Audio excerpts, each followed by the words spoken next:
Dr. Mary Yolanda Jimena Montejo, of Northern Samar Medical Society, having been elected having been elected to the position of President. to the position of President.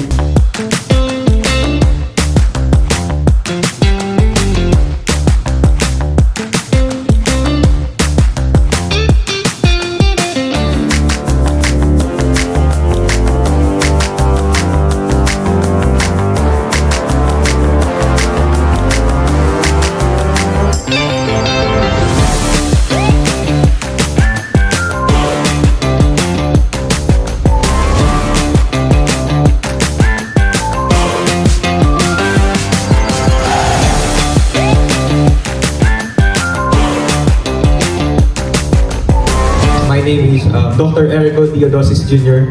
I'm from Katubig, Northern Samar, and I believe that nung nag-start ako sa NSPH, naniwala po ako na di bali nang walang tulog basta may gising.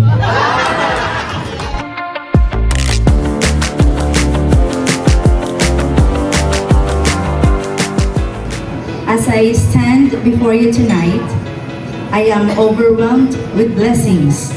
For this event would not have been a success if God hadn't blessed me with people along the way.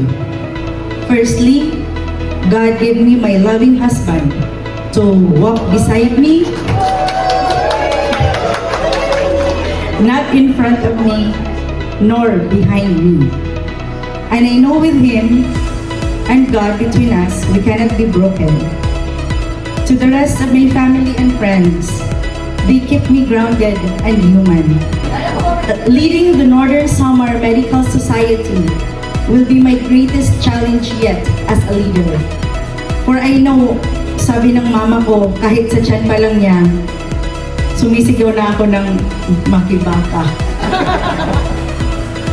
I know, dear colleagues, that with your cooperation, we can maintain Northern Samar Medical Society, a prestigious and respected society.